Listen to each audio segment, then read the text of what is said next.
युट्युबले 95 lakh YouTube भिडियोहरू remove गरेको छ, साथसाथै 48 लाख युट्युब च्यानल रिमुभ गरेको छ।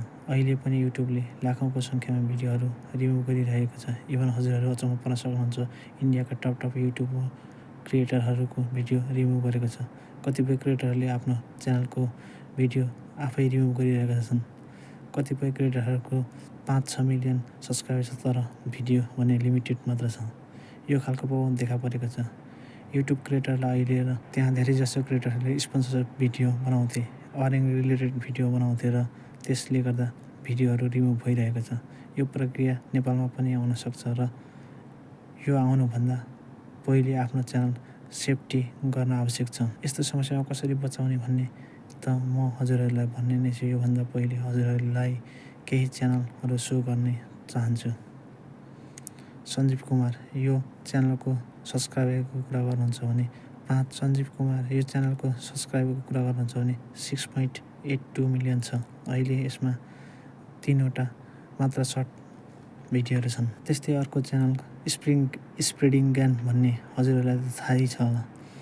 यसको सब्सक्राइबरको कुरा गर्नुहुन्छ भने अलमोस्ट 4.5 मिलियन छ। यो च्यानलको पनि भिडियो 1500वटा भिडियो थियो।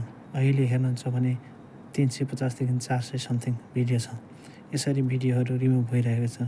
जुन पनि भिडियो अर्निङ रिलेटेड सम्बन्धी भिडियोहरू थियो र अर्निङ एपको बारेमा भिडियोहरू थियो, त्यस्ता भिडियोहरू युट्युबले रिमुभ गरिरहेको छ। र यस्तो समस्याहरूबाट बच्न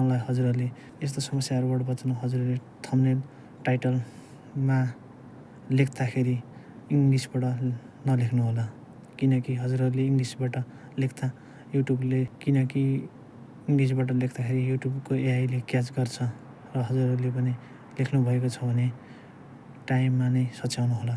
त्यस्ता भिडियोहरू छन् भने एडिटिङ गरेर हजुरहरूले सच्याउन सक्नुहुन्छ। र हजुरहरूको च्यानलमा जति पनि अर्निङ सम्बन्धी रिलेटेड भिडियोहरू छ भने हजुरहरूले थम्बनेल र टाइटलमा इङ्ग्लिसबाट नलेखी नेपालीबाट लेख्न सक्नुहुन्छ र एजुकेसनल पर्पजको लागि भनेर लेख्नु भने हुनेछ।